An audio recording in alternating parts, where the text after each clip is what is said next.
race is on, and Ferrari ended a 45-race losing streak with a 1-2 for Charles Leclerc and Carlos Sainz in the season-opening Bahrain Grand Prix. But pre-season favourites Red Bull ended up empty-handed after both cars stopped, while Mercedes was on a damage limitation mission, and Haas produced the feel-good story of the weekend with Kevin Magnussen's 5th place. I'm Edd Straw, and joining me to give you the inside line on a remarkable weekend are Scott Mitchell and Mark Hughes. Well, Mark, hello. Everything looked well set up heading into the first race of the season, but did the Bahrain Grand Prix actually surpass your expectations?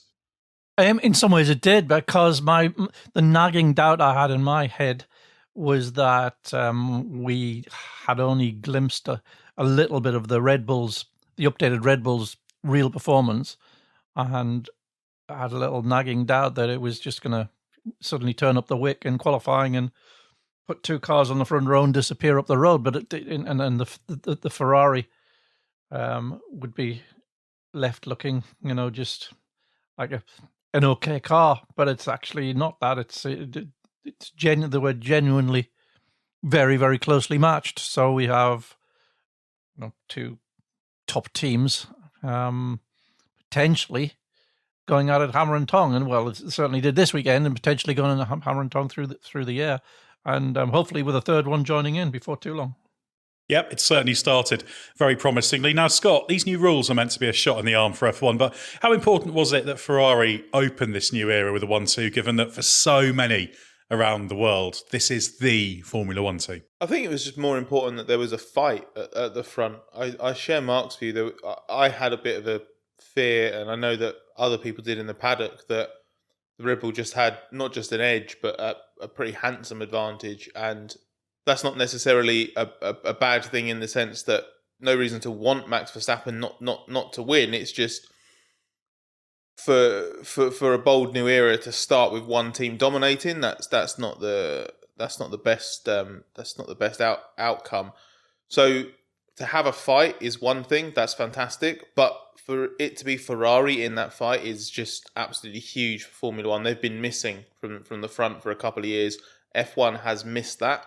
All this growth that's going on, having Ferrari in the mix is such a crucial component of F1 longer term, especially when you've got a driver as exciting as Charles Leclerc. Obviously, we saw that with Leclerc and Verstappen going wheel to wheel in this race. So, yeah, it was the only way this could have gone any better would have been to have Hamilton and Mercedes in the mix for the victory. But if you're not going to have that, then having a Ferrari up there is absolutely the next best thing. Yep, certainly a decent start, and it is good to see Ferrari back, regardless of whether you're a Ferrari fan or not. They're a team that should be at the front, that has the resources to be at the front, and they've got back there, so a good start to the year for them. But Mark, it's been a couple of months since I've been able to ask you the traditional opening question on our race review podcast, so please take it away. How did Ferrari do it? They had a fast and a reliable car, which Charles Leclerc maximised. And I think I did a piece for the race last night, comparing the qualifying laps of Leclerc and Max Verstappen, and it was close enough that just the smallest details made the difference. And I think maybe the crucial thing that kept Max off the pole was his tyre prep lap leading up to the final Q3 lap, where he had to create a bit of space ahead of himself, so the tyres weren't probably quite up to temperature at the beginning of the lap. And I think that was probably all that separated the two cars. So they're close enough that just little details like that determine which one was on pole. And from there, really, Leclerc was in control, and he never really lost control of it. Even when Verstappen was coming back hard at him after the first stops, he was still very measured and very calm and about dealing with that. And once that moment of crisis had passed, there was really nothing stopping him. Max had also associated probably his brakes were running too hot on the first stint. His tyre deg was higher than the Ferraris. Then he had the problem later on, which put him out. And before that, he'd had a steering problem after the second stop. So, yeah, it was. They were a little bit ragged around the edges with the Red Bull, maybe not quite as well prepared as Ferrari. And I think that was really, it was Ferrari operating at a very, very high level. Its pit stops were good. There's a small delay with on the right front. Leclerc on his first stop. Generally, the pit stops were very good. The calls were faultless. The car was quick. Leclerc did a perfect job. It was the whole team operating at a very high level and very, very well prepared. And they give the impression that they've been preparing for a long time and have got everything as near perfect as they could possibly get. Yeah, they very much made a virtue of the fact they didn't change the car massively during testing. So they had 6 days working with it, really understood it. Both drivers talked about the value of that ahead of the weekend. And so it proved. They just seemed to be absolutely ready. Now, of course, in our post-race podcast, we do take questions from the members of the Race Members Club. If you'd like to join, you can find out all about that on therace.com. And don't forget the hyphen if you're heading there. The first question is actually 2 questions on a similar topic for you, Mark. The first is from Bill Adkins, who says, could someone work out the timing numbers to explain how, in at least 2 of the pit stops, that Max was around 4 seconds behind Leclerc? They both stopped 1 lap apart. In at least one of the stops, Max had a slower pit stop, and yet Leclerc came out with Max right with him. And with Max mad on the radio that he was told to take it easy on his first out lap, I don't see how he was able to make up 4 seconds in a single lap. And the second question is from Philip Esposito, who says the undercut seemed more powerful than I can remember seeing before. How much of this is due to the new tyre blanket regs? What impacts will it have on race strategy? So we're talking about undercuts here, Mark.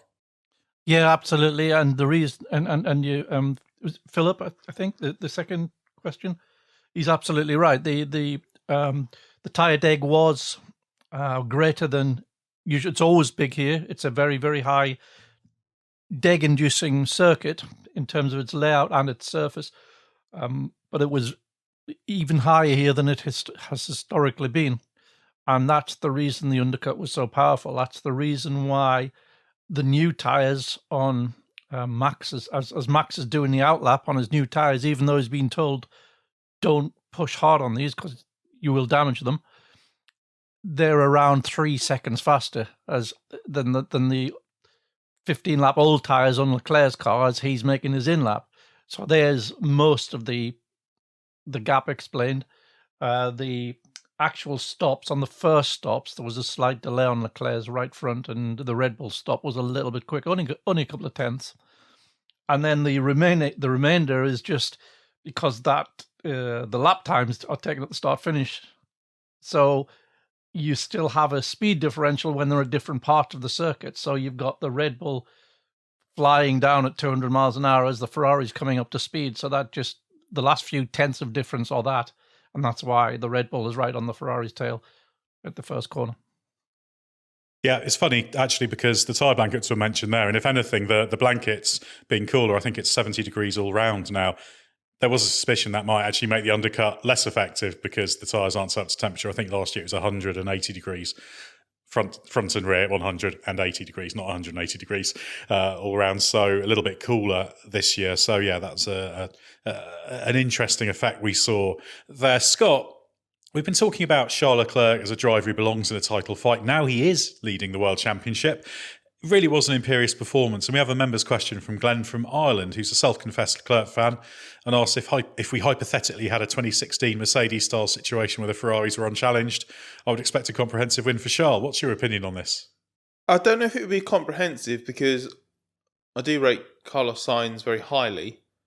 But I think on if you just take it on this form, then yeah, I think Charles would win relatively comfortably in an intra-team fight. But it should be said that Sainz did a fantastic job from start to finish over the course of the weekend. He was a long way off a long way off Leclerc, and he said he feels it's the furthest he's ever been from Leclerc in his short Ferrari career. So he was a little bit at a loss for that to begin with, but he just chipped away at it. Got really close in qualifying, so he obviously found a good solution on 1 lap pace. There was clearly a difference on long run pace, but ultimately Sainz was there to put pressure on Verstappen when he could at the very end. Obviously, he got lucky in inheriting the second place. I I think it would have been very difficult for him to get past had that not happened. But Sainz just shouldn't be underestimated. I think we've been saying for a couple of years now just how good we think he is and how highly he's capable of performing. So I think if the car remains this competitive all year, Sainz will win races. So it's not like I can't see Leclerc absolutely whitewashing him. Nevertheless, I'm not trying to downplay the quality of Leclerc's weekend. I think he was absolutely majestic this weekend. I think he showed exactly the kind of peaks that we saw in 2019 when he had that chance to win races in the Ferrari, with a little bit of the sort of more rounded driver that he's become in the intervening years, because he's got a bit more experienced. He's become more comfortable in the team. He's just learned a little bit. And he was just super cool, ice cold in the heat of battle. And the way he handled fighting Verstappen, I thought was fantastic. So Leclerc is absolutely going to set a really, really high bar. But I do think Sainz is going to match it from time to time. Yeah, I think Leclerc, those moments you mentioned, the DRS battles with Verstappen, very, very intelligently done. I don't think there's any doubt that Leclerc can run at the front and win races, and a lot of races. The only question is, if it is a close title fight, whether he's able to avoid the odd mistake here and there that might impact things. But the real hope is that we will see him over the course of the season in that fight. Well, the thing is, there was such an interesting battle between Verstappen and Leclerc that if this is what it's going to play out as, and it's going to be Ferrari and Red Bull, I hope the cars are as closely matched as they were here, because I'm seeing signs of that Verstappen-Hamilton fight from 2021. I feel like we had a sort of relatively polite opening sort of salvo today, where it did get fairly feisty, but both drivers gave each other room, and like it felt no one came close to crossing a line in that fight today or tonight. Leclerc was very aggressive in chopping in front of Verstappen in the braking zone into turn 4. That was about as feisty as it got. I felt that sent a really strong message that Leclerc was not going to be messed with. He's not afraid. He's not going to be intimidated by Verstappen. And he even said afterwards, Max is an aggressive driver, but I'm aggressive as well. If that's going to be the fight this year, let's assume Mercedes can't get into it. We'll talk about them shortly. F1's still going to be in for an absolutely cracking season, because Leclerc and Verstappen have got a bit of backstory as well. They've been rivals way back into karting. They had clashes at a high level in karting. There's always been a bit of needle between them. Obviously, remember Austria in 2019. Then that was followed up by an amazing battle at Silverstone. So they clashed in Japan that year as well. I think there's a pre-existing thing there to them, to that rivalry. If that's the fight this year, I'm super excited to see it, and I'm glad we got that wheel-to-wheel fight, because it was really, really cool to see these guys go at it. It was a really nice advert for the F1 2022 cars. Not in that I don't think they did anything that the 2021 cars couldn't have done, but it was nice that the new era started with that kind of wheel-to-wheel battle.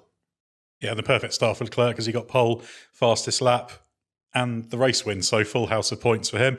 And Max Verstappen didn't get anything. So if that is going to be a title battle, this is an important start. Mark, Carlos Sainz was a step back from Leclerc on pace all weekend. So can you try and explain that? There's a question from Sean Rooney from our members club asking if we expect the gap in race pace between the two Ferrari drivers will continue, or can Carlos be thereabouts with Charles as he was in last year's championship? Scott kind of answered that aspect of it, but this wasn't a normal Sainz versus Leclerc kind of weekend, was it? Sainz was, funnily enough, for somebody who qualified third and finished second, struggling a little bit, wasn't he? Yeah, he even said this is the most difficult weekend of his Ferrari career, which sounds a bit paradoxical, because it's the first time he's been in a fast Ferrari, truly potential race-winning Ferrari. Yeah, he was troubled. He was troubled by just how far adrift he was of Leclerc. He will get to the bottom of it, but there's something about the car this weekend that he just didn't feel comfortable with. And when you look at what Leclerc was doing with the car on that qualifying lap I referenced earlier. He's very, very acrobatic with it. He's doing a lot of things. He's doing a lot of overlapping throttle and brake. He's doing a lot of rotating the car with the choice of gears into the slow corners. He's very busy in that car. It's as though it's demanding quite an intricate little dance, even compared to Verstappen. When you look at Verstappen's lap, it's much more straightforward, much more almost binary in comparison. And I think maybe to get the last little ounce of speed from this Ferrari, certainly around that track, it looks like that's how you had to drive it, and it's not the way that Carlos has traditionally driven. So he's a bright guy. He'll look at all that. He'll work it out. He'll understand it, and yeah, he'll come back. He'll just bounce back in much the same way that Nico Rosberg used to bounce back after he'd been trounced by Lewis Hamilton. It meant nothing by the following race. He was very, very good at bouncing straight back, and Carlos will be the same.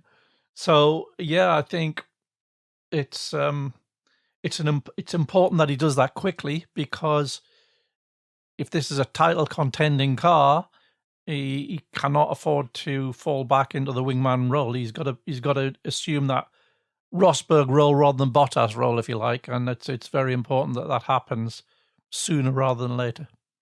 Yeah, it's very much dictated by the form on the track, isn't it? It doesn't take long early in the season if one driver isn't quite there for them to fall into that support act role. And Carlos Sainz will know how important it is to get his form improved and ultimately be able to beat Leclerc and show that he can take the fight to him. Well, Mark, let's get on to Red Bull. What do we actually know about the problems that put Verstappen out of second place and then Perez out when he was running third? And did they have anything to do with that failure that cost AlphaTauri driver Pierre Gasly a points finish? What we know about the Red Bull, the retirements of Verstappen and Perez, is that they were the same, essentially the same, fuel feed related. So that for some reason, the fuel didn't get into the engine at the crucial time. And in the case of Perez, that locked up the rear wheels at the most awkward time and spun them out. The AlphaTauri thing, it seems to be unconnected. That was a ERS-K problem. So yeah, I'm planning to go into a bit of depth about it in the race report, but it seems as though it may be to do with the new E10 fuel and how the higher temperature at which it runs than the fuel we used to run last year, and that's been part of most teams' preparation in terms of doing full length simulations whereby you run the car almost dry, and it seems that they're just one of those things. Red Bull's preparation was so compressed, and there was so many new things to try with that update. It seems to be one of the things that didn't get ticked off, and it seems as if that may be behind the retirement. That does sound like quite a simple thing to get wrong. I know they didn't have the chance to get through everything, but that is kind of one of the basics, isn't it? Because basically what you're talking about there is probably it ended up as a vapor lock situation then. Yes, that's the working theory at the moment, yes. And in the parts that were changed, the FIA puts out a list of parts changed after Parc Fermé, and both Red Bulls had the lifter pumps replaced in the fuel tanks overnight. So again, it tends to support that theory. Well, they certainly tested it now, and there's a question connected to that, Scott, from Drew Halford, who says, how worried should Red Bull Honda be for the immediate future when it comes to reliability with Saudi Arabia last week? Can they piece it together to make it through the full race? Well, they should be able to, but Verstappen pointed out that with all the running that they did in testing and everything they learned and understood about the engine in testing, this sort of thing shouldn't have happened. So sort of begs the question, is there anything else that they've missed? But my gut feeling would be, based on what's been explained, this would be this is a simple bit of identifying the cause and assuming that there is an easy fix, it does seem like something that's not going to require too much sort of head scratching to pinpoint it and address it. So I assume that this wouldn't happen again in Jeddah, but it's not like Max had an otherwise completely trouble-free race. He was having some issues with the brakes, with the steering.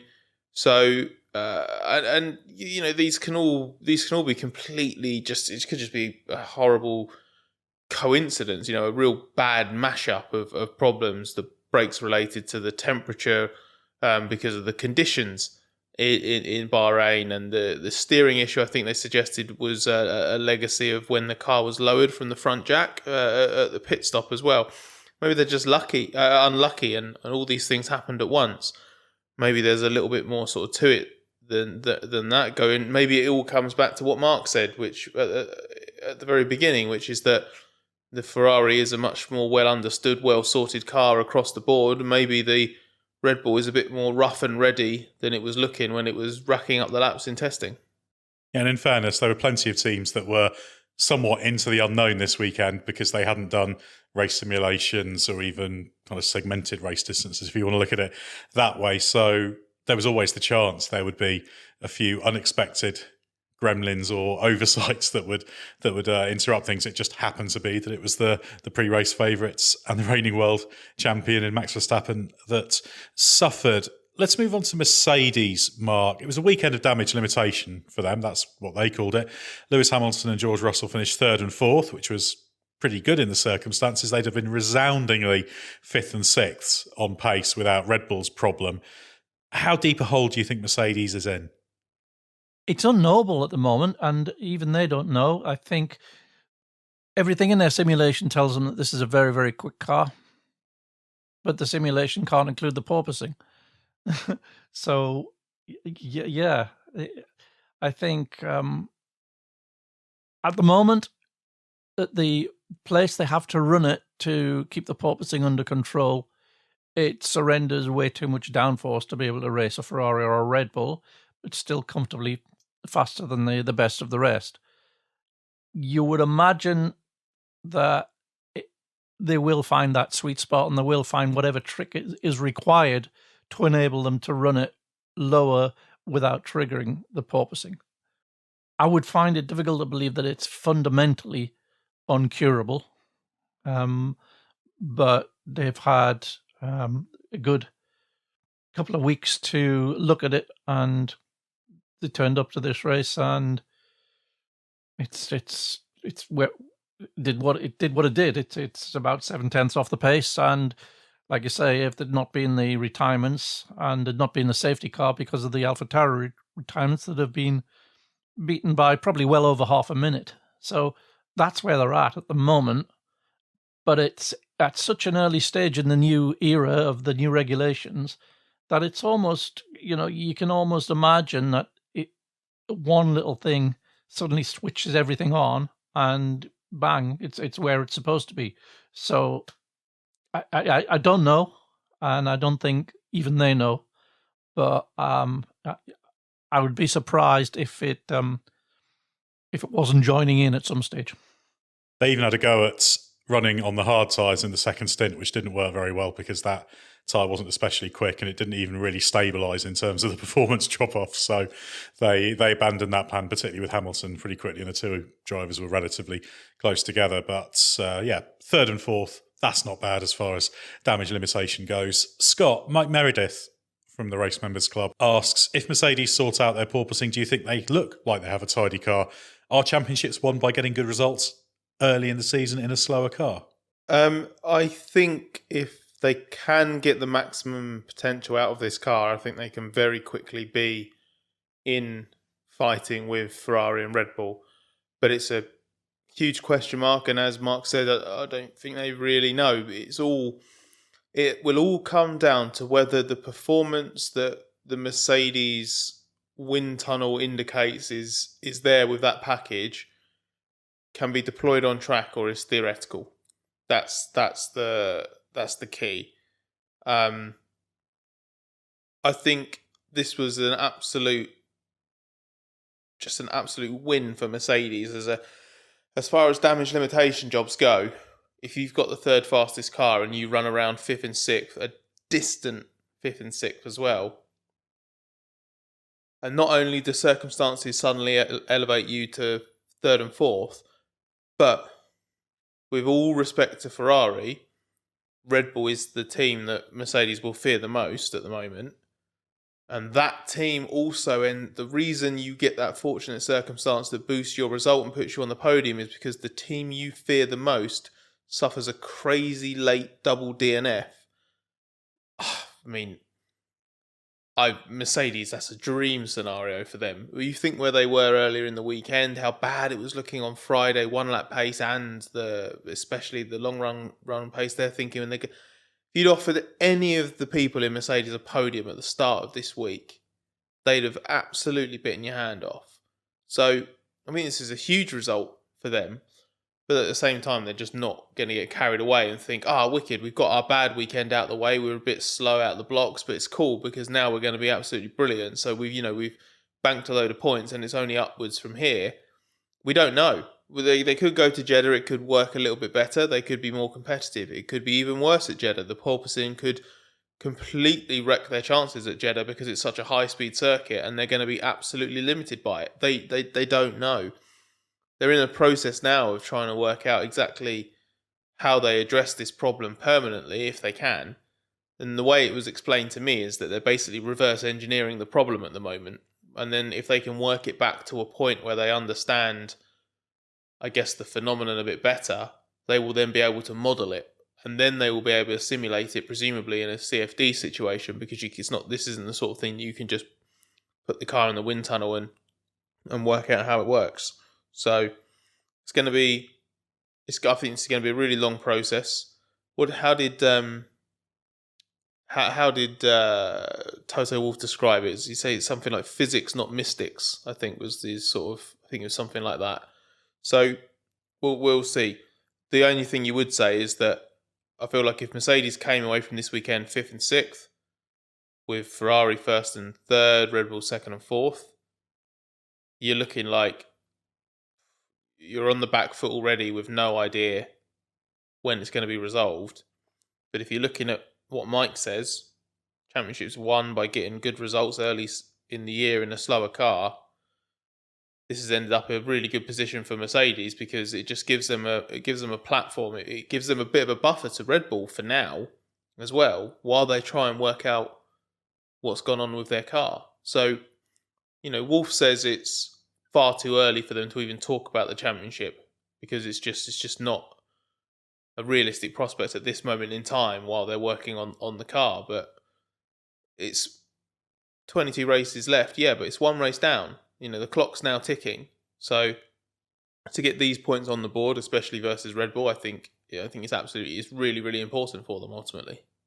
Yeah, there is of course the possibility they can understand the problem, run the car at the right height and in the condition they want to, and then that big step is unleashed. But it's how easy it actually is to do that. I don't think it's going to be an overnight thing, but they can at least hope to make it a big stride to get into that battle at the front properly. But I suspect Saudi Arabia is going to be damage limitation again for them. Mark, the struggle of all the Mercedes engine cars was also a big talking point, not just because the works team struggled, but if you look at the last 6 cars to take the checkered flag were all Mercedes-powered cars, with Williams, McLaren and Aston Martin all ending up pointless. Steve Bishop asks if the Mercedes team's issues are chassis or engine, given all those Mercedes-powered cars at the back. I think it's something that's maybe been accentuated a little bit by how strong the Ferrari power unit is. So you've got the Haas and the Alfa Romeo having very good performance. The Williams and the Aston Martin have clearly got aerodynamic problems of their own at the moment. The McLaren has got it's been compromised by its brake temperature problems, which the solutions to which seem to have very much disturbed the aerodynamics of the front end of that car. So we're looking at four Mercedes teams that are in various states of aerodynamic disarray. So I don't think we can really read too much into that until the the cars themselves are sorted out, I don't think we can really make a fair judgment on the power units. It may just be that the four Mercedes powered cars are cars with fundamental aerodynamic flaws.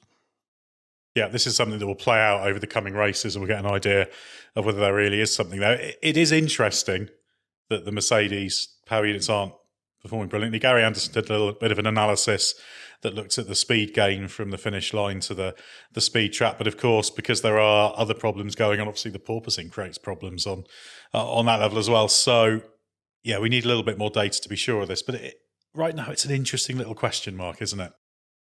Now, as this was the first race of the season, it is time to check in on our Grid Rival League. Grid Rival is a fancy motorsport game, and the race has its own league.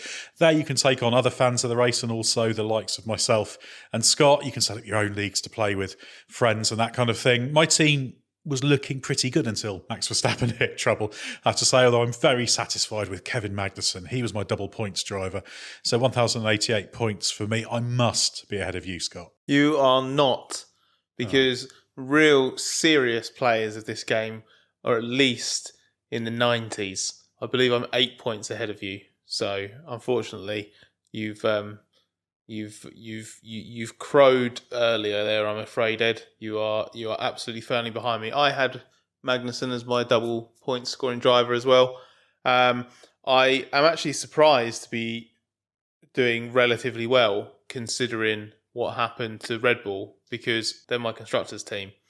So a double DNF in the last minute was an absolute nightmare for that. So I was expecting to score nothing, but I have both Haas drivers.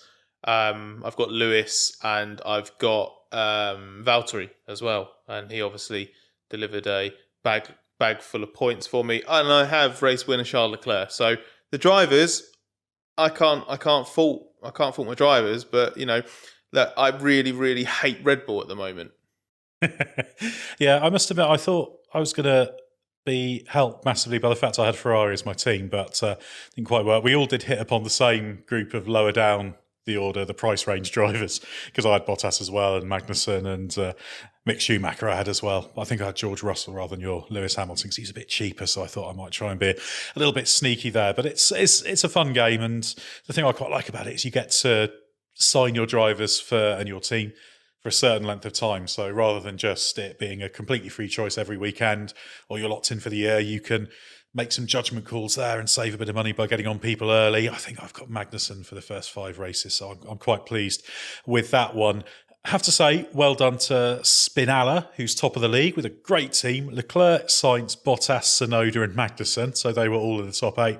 And Ferrari, 1,200 points for that. So although Scott's just a bit ahead of me, you're ahead of all of us. So we'll be following the progress over the year. So download the Grid Rival app or visit the website so you can join in. You'll find the link in the episode description for this podcast. Well, Scott, talking of Kevin Magnussen, our double points hero for Grid Rival, podcast listeners will have heard you enthusing about him not so long ago. There was a bit of surprise, I think, that we tipped Haas so hotly to be potentially the midfield leading team, but it did come to pass, so we can be smug about that. We won't mention where we had McLaren. How did Magnussen's amazing 5th place come about? Well, he just put together a very good drive. He was slightly at risk of letting it all go awry early on in the first stint. He had a mega start and first lap, so he found himself mixing it, staring at the back of a Mercedes, and he was just sort of. I think he admitted he kind of let himself get caught up in the moment. He was just like, it's too good an opportunity to not attack, and he just felt himself attacking. And he made a couple of mistakes, didn't he? And obviously eventually slipped behind. He slipped behind, would have been Perez in the Red Bull. And then he fell to 7th as well, didn't he? So he fell behind George in the other Mercedes. And he was just making a couple of little mistakes. He was pushing quite hard, and he said that was silly of me. I took a bit too much out of the tyres. But thereafter, drove a really, really sensible Grand Prix. I think there was a point where because him and Pierre Gasly were the leaders of that midfield group. And I think had Gasly stopped slightly early, maybe it was the second stops that Gasly had stopped slightly early, and I think the undercut had got let Gasly attack and get ahead, basically. Yeah, he stopped 2 laps earlier and went on to soft, so was able to do that. But then Magnussen didn't panic. He just sort of kept it all together, didn't lose sight of the bigger picture or anything like that, hit back immediately.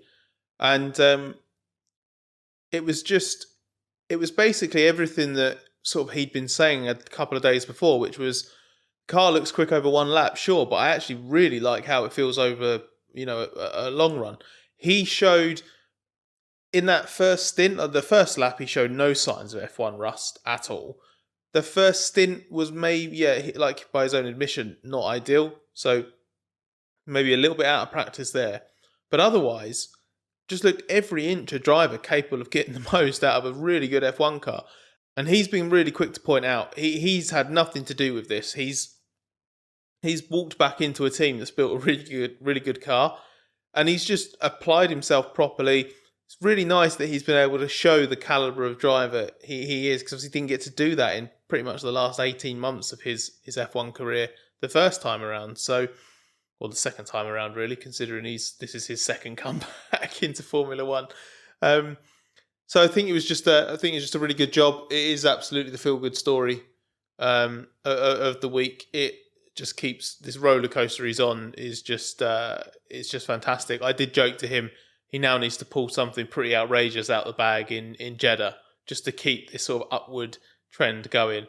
But I mean, all credit to him and Haas, because I suspect for the last 20 or 30 laps of that race, they would have every single knock, sound of some gravel hitting the underside of the car, anything would have just been absolute hypersensitive, because that car has not been reliable, and getting to the end of that race was the biggest question mark. But they did it, and absolutely fair play to them. Yeah, they'd not done a race distance, so it was very much into the unknown for them, but great for Kevin Magnussen. It's funny how these things work out, really, isn't it? Because they've made so many good decisions, that team, in terms of they sacrificed last year, they focused the resources on this year. Obviously, they built up the technical department under Simone Resta. They do more of their own aero design work than they used to, rather than relying purely on Dallara. But it all had to come together. But there was this one element in Magnussen that outside forces needed to chip in. I did ask Gunther Steiner about this one element, because, as I put it, you got the driver in who did finish fifth, and he replaced a driver who would not have finished fifth. And Steiner did said to me, "Who says?" And I said, "Well, I'm saying that. I'm officially 100% on record. Nikita Mazepin would not have finished fifth in that race." But it was interesting, wasn't it, Mark? Because Mick Schumacher, he had a little bit of bad luck. He had that incident with Ocon on the first lap, but he didn't get it into Q3. His last Q2 lap didn't go quite as he hoped, and he had to abort it after running wide at turn 11. And then he couldn't quite get back into points contention properly in the race. He did stay out under that safety car late on in the race and was running 10th, but he was on older rubber and he just slipped back. So that sort of shows almost the alternative reality, what might have been. We could have had 2 Haas drivers not in the points had things panned out as they planned. So I think this team deserves... Gunther Steiner was very careful about using this word luck, given the whole wider circumstances, because there's obviously, it all arose from what's going on in Ukraine, which is not you can't describe that as a lucky thing by any stretch of the imagination. But perhaps this team did deserve that one wild card element just to bring everything together so they could get this great result. Yeah, and they've essentially bounced straight back to where they used to be before they switched the taps off. And when they did switch the taps off for those 2 years, because Gene Haas didn't want to spend any more money until the cost cap came in and the new regulations came in, you did wonder, you thought, well, how can you just sort of take 2 years out, in essence, without any competitive sort of imperative at all? You're just sort of turning up to keep your name signed on. How can that team just be expected to be able to compete at the level it was competing? But it has. It's bounced straight back in. and it's great to see. And yeah, it's interesting for Mick because this is a real, very, very important test he faces now. Kevin's, as we all said, is a known quantity and a quality driver, and Mick in his second season has got a high bar to reach. But if he's going to be taken seriously as a future, big name and worthy of a drive in a big team, he has to. He's got to beat Kevin over the season. So Kevin's just made the case pretty clear of just how difficult that's going to be. But at the same time, it's all going to be for the better for Mick Schumacher, isn't it? Because he's got someone to shoot for in that other car who's operating at a good high level. So I'm not saying Mick Schumacher's going to be constantly not in the points while Kevin Magnussen's racking up fifth places race after race by any means. But that's going to be an interesting little battle to watch as it plays out over the year. Well, let's switch on to another story of a team that struggled last year and the year before and has turned it around. Alfa Romeo, they went into the weekend with quite a few question marks about reliability and where its real pace did. I think I spoke to Fred Vasseur after the race and he said, well, the odd lap here and there, we were really quite quick, but then it was everything that was going on between that we were a bit concerned about. But Valtteri Bottas qualified sixth, finished sixth, via dropping to 14th place. And Zhou Guanyu took a point on debut for 10th. They had to work very hard for those results as well, didn't they? And I think we did see genuine pace from this car in all conditions. Single lap pace, race pace coming through the field. The tyre management looks quite good. This is a sustainable level of performance for them, isn't it? Yes, it does look that way. It looks as though they're absolutely, at the head, the front end of that midfield battle, ready to fight out with Haas, who was the fastest in that midfield battle. That was certainly the pattern this weekend. It does beg the question of how much was missing with the driver lineup, and it was something we pondered a few times. I think last year and the year before. If you looked and you found if there was just another tenth and a half to be found from the driver, where would that put the car? And several times, if you looked at it on the grid, it would put it in some very interesting grid places that would have potentially transformed its season. So did we think that Kimi in that late stage of his career and Giovinazzi were missing a tenth and a half? It's possible. It's possible they were. And would, Valtteri, with a point to prove fresh after being dropped by Mercedes, be able to supply that? I think that's got a pretty good read on that. And I'm sure that the team have made progress and have got to, put together their program. It's developing in terms of the technical resources. They're getting the simulator up and running more regularly now and making it work better. So yeah, the team is making its own progress regardless of drivers. But I do wonder just how much Valtteri is adding, and I think he's adding a lot of value to the whole package. Yeah, that's certainly the case. He's revelling in being the main man there, but not the main man in the idea the team's all about him, but in that he can really drive it on. He spent a lot of time working with Zhou Guanyu as well. He took the effort at the start of the briefing after qualifying, apparently, to congratulate Zhou for what he'd done and said, Q2 on your first F1 weekend, that's really good. I remember my first F1 weekend going into qualifying. I was absolutely terrified about the whole thing. So I just like the fact that Bottas is also trying to work with his young teammate as well to get the best out of Zhou, who had a good weekend. I think he did a good job and he's got a good, intelligent approach to what he's doing. So great that he's got off the mark as well. He was a little bit disappointed at the end of the race, actually. He got that 10th place, which he picked up when Perez retired. But actually, he was just lining up a move on Fernando Alonso for 10th going into turn one when Perez had the spin. He said, if that yellow flag hadn't been there, I was going to go for it because I was 11th. And 11th is nothing, but 10th is a point. So he was about to launch the hero move on Fernando Alonso when the yellow flag came out to take 10th place. But he got the position anyway. But it's good to see that he's not overawed. He was all over Alonso right at the end of the race. Scott, the Alpine AlphaTauri battle picked up where it left off last year. Esteban Ocon was 7th, Fernando Alonso was 9th.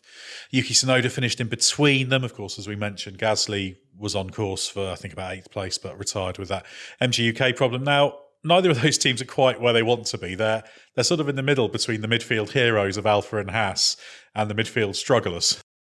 I think in terms of where they were fighting on merit today, I think they are about where they want to be, or rather where they're happy to be for now. The problem is the teams ahead of them aren't what they expected to be. If it was 2 Red Bulls, 2 Ferraris, 2 Mercs, 2 McLarens, so therefore they're fighting over 9th and 10th because those are the 4 teams ahead. I think AlphaTauri and Alpine are sort of like, well, yeah, that's an okay place to start the 2022 season. To be scrapping for 1 or 2 points with an Alfa Romeo and a Haas in front of you just completely changes that perspective, doesn't it? Obviously, McLaren, we are going to get onto them. McLaren are out of the picture at the moment. So Alpine and AlphaTauri have done a better job than McLaren at the moment, it seems. But it's just AlphaTauri's a bit tricky because that they did look genuinely sort of in that ballpark with Haas and Alfa Romeo. I thought Pierre Gasly did a really good drive.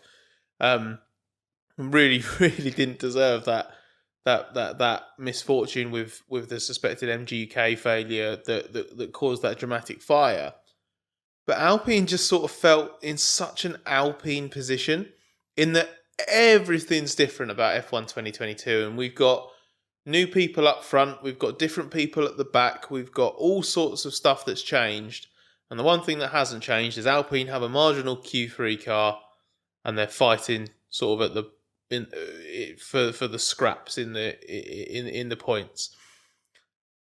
Given everything that's happened at that team over the winter and the fact that clearly there's stuff going on, that there's obviously discontent still with how the team's being run, I just feel that in a way I'm kind of impressed. I feared they'd be in worse shape than this at the start of 2022. So if this is the start of them on an upward trajectory, it's actually not that bad. It's just, again, if you offered either of those teams points in the season opener, I think Alpine got a double points finish, didn't they? So obviously like lowly, but still 2 cars in the top 10.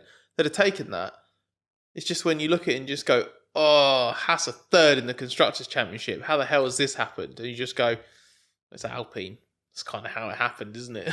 Yeah, unfortunately for them, very much the case. It was interesting to note, though, that Esteban Ocon seemed to be the stronger of the two, certainly in the race. He had that 5-second penalty. Alonso let him past in the first stint to try and make up some of that time. And then Ocon, was just a little bit quicker, had a stronger race, which was interesting. I know Alonso was struggling a little bit with tyre deg, but that's going to be an interesting battle to watch. Mark, let's move on to Aston Martin. Lance Stroll was 12th for Aston Martin. That car was never a points threat. I liked the headline on their press release, which is something like Stroll saying, "Oh, we'll learn a lot from having got to the finish," which I thought was, if that's as positive as you can get for your press release, says a lot. So what is the problem there? It's got the same set of problems as many cars through the field, but quite an extreme one in terms of has to surrender so much downforce to keep the porpoising at bay that it's just uncompetitive. So there's already talk of a big upgrade coming mid-season. It's not in particularly good shape. I think this was very sobering for Aston Martin. I don't think they thought it was quite this bad after pre-season. I think they might have been cautiously optimistic. And I think they were quite... I remember Stroll saying after qualifying that he was surprised to be out so emphatically in Q1, especially because FP3 had seemed to be a decent bit better. But yeah, as Mark was explaining, the porpoising's really bad. Andrew Green told us it's anywhere between half a second and 3/4 of a second that they're losing at the moment, which is massive. I think they might be one of the teams that's struggling the most to get down to the weight limit. And yeah, as Mark mentioned, in terms of a big upgrade coming, I think that is inevitable. They launched the car saying that they wanted to design it so that it wasn't trapped in development cul-de-sacs, so that they could adapt. And I think they're already well on the way to doing that. I had a conversation with performance director Tom McCulloch a week ago after the test, and he said that the car that's in the wind tunnel doesn't look anything like the car that we can see now. So I think really, really bad start to the season for Aston Martin, but I have a feeling that things will be different for them, but I don't see it being as quick a potential improvement as what we see Mercedes might be capable of, put it that way. Aston Martin did get a few extra headlines as well this weekend, with Nico Hülkenberg making his F1 comeback, his first start in 18 months. He was 17th in the race, but he did out-qualify Lance Stroll. I thought that was pretty good. He had only one simulator session under his belt, and that was earlier in the year. He didn't even have time to do a quick prep session before heading out to Bahrain. I think he arrived about midnight on Thursday into Friday prior to jumping in the car for free practice. So he'd had less than 100 laps of simulator running, and I thought he did a very tidy, capable job. And who knows, maybe we'll see him in the car for Saudi Arabia this weekend. Sebastian Vettel, of course, tested positive for COVID. Hopefully he's getting better, but he might not be in too much of a hurry to jump back into that car right now, given the struggles they have. But we'll find out if he's going to be back in the car. That's certainly their intention. But Hülkenberg is going to go to Saudi Arabia to be on standby. Now, Mark, we're sort of working through the struggling Mercedes engine teams now. So Williams next. Alex Albon finished 13th. I thought he did a pretty good job, actually, to get into Q2 and to get that result. But really, like Aston Martin, Williams were nowhere. Yeah, they too have got a serious aerodynamic shortfall, and also they don't seem to have a very full understanding of some of the car's traits at the moment. It surrenders its front tire grip very quickly, so the balance of the car changes quite quickly as the tires degrade. And I think Alex did as you say, a terrific job in qualifying. It was a bit George Russell Williams-like, wasn't it? This car had been bobbing around at the bottom all weekend, and come the critical moment, he pops it into Q2, just like George used to do. So, yeah, I think there's a lot of work to do there and a lot of understanding. And I'm still hopeful, because there are flashes of promise sometimes. I think rather than it being fundamentally flawed, it might just be that they're not understanding it fully yet. But it doesn't look as though it's going to be suddenly going from the back to the front. Let's put it that way. Yeah, speaking to their head of vehicle performance, Dave Robson, on Saturday night, he didn't have a massively compelling explanation for what was going wrong. He didn't say that porpoising was a massive problem, so I don't think they were in an Aston Martin or Mercedes type situation there. They weren't having to run up too high. They were just running where they needed to run to avoid polarising the plank into being illegal. Talked a lot about getting the tyres working well. Latifi had massive problems in qualifying, not being able to get the tyres working. The one encouraging thing was Albon did say that some things they worked out late in FP3 were applied for qualifying and made the car feel great, actually. He said it felt genuinely good and he could attack. He wasn't struggling with the front locking into the slower corners he had been previously. So there's sort of signs of progress there. But unlike Mercedes or Aston Martin, I don't feel like there's some magical thing they can fix and suddenly take a big, giant step forward. I think they're going to be in quite a long, steady process of improvement. Scott, would you like to complete our section on struggling Mercedes engine teams? McLaren, now, they look genuinely good in the Barcelona test. We thought they'd have pretty decent pace once those Bahrain test braking problems were behind them. But this just wasn't good. A question from Mike Griggs from the Race Members Club, who says that as a McLaren fan today, it was gutting. So what are the chances of things being better for them at the next race? I have to say, next race is probably a bit optimistic, isn't it? Yeah, the only way they're making a really quick improvement for Jeddah is if this set of problems that they've had here are entirely circuit specific, and that just feels a little bit too much of an easy fix, basically. It's funny, Lando Norris after the race was talking about it. He said, well, maybe Bahrain's just a bad circuit for us. And kind of hope it is. And it's like, I was just thinking, you're really not being convinced. You're just hoping.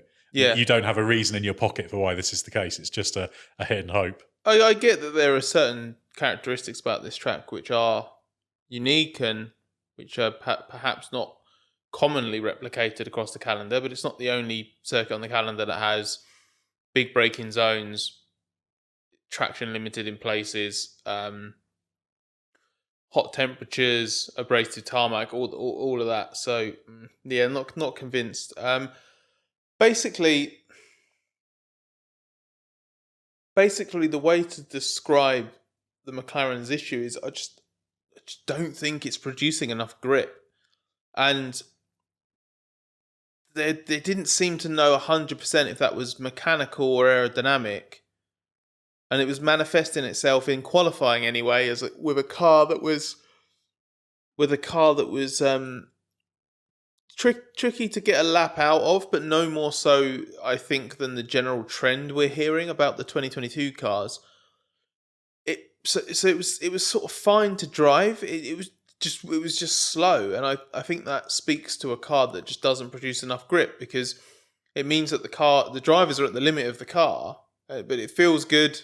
They don't feel like there's any more lap time in it. But if you gave that car a few more points of downforce, or it just gripped more, because it's wrong to say give it more downforce, because I genuinely don't know if that's the problem. Lando Norris did say that was the problem.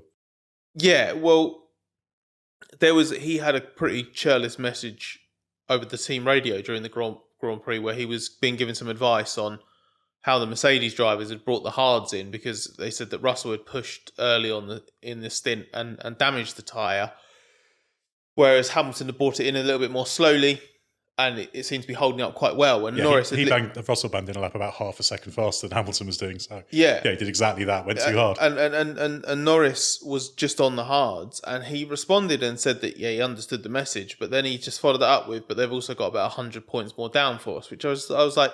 This was at a point of the race where I was really worried that Norris's head was going a little bit and that he was just downcast because they were at the back, and him and Ricciardo both had spells running in last, and it was just an absolute nightmare. I'm sure the car's not producing as much downforce as the absolute top teams, but it's not that simple, because surely if it had been that simple, I think the team would have come out and said it, but it just felt like they were a little bit lost. But yeah, it's a difficult situation for them. I do think they were badly hamstrung by how terrible their test was, the second test in Bahrain. They were an awful long way behind the top teams in terms of laps completed, which is a massive amount of meaningful running to miss out on. Less setup work, less understanding the tyres, less really getting into understanding their upgrades. What laps they could do were compromised. So that, I think, is a big factor, but we have to go to a couple more circuits before we realise just how big a factor. But it is it's massively unfortunate, which I guess is why we've taken this trip to Mercedes Customer Sympathy Corner on this podcast, which I guess, what do you think, Ed? We needed a new Sympathy Corner, didn't we? Because as I understand it, Valtteri Bottas Sympathy Corner has been hijacked. Yeah, it's become a popular thing to visit. I think the main problem is Valtteri Bottas has moved out of it. Yeah, that's true. I did worry that we had an absolute ripe topic for Valtteri Bottas Sympathy Corner after the first lap of his Grand Prix, when I looked and saw he had started 6th and had somehow found himself in 14th or whatever it was. But eventually, Bottas's luck was always going to turn, wasn't it? And he did get a bit of a break towards the end of that Grand Prix. I mean, he was putting together a good recovery drive anyway, but obviously just sort of helped him out a little bit. Yeah, they have a clutch vibration problem at the start about half of the time in their starts that caused trouble for Bottas. That's why he dropped back. But Mark, McLaren, it's strange, isn't it? Because they were very happy that everything about the car seemed to be correlating. But now here they are struggling and just nowhere, messing about down the back of the order, trying to run hards, just in the hope of something happening. It was just a wasted weekend in terms of on-track performance, wasn't it? Yeah, but it all goes back to their brake temperature problem. And so basically, but Bahrain is arguably the toughest circuit on the calendar for brakes, and they'd miscalculated the amount of cooling needed.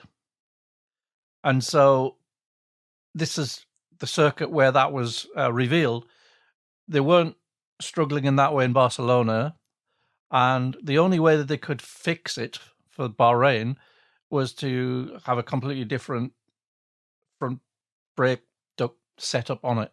And that has fundamentally screwed up the aero of the whole front of the car. So that car was running in very compromised aerodynamic form this weekend just in order to have a brakes system that worked.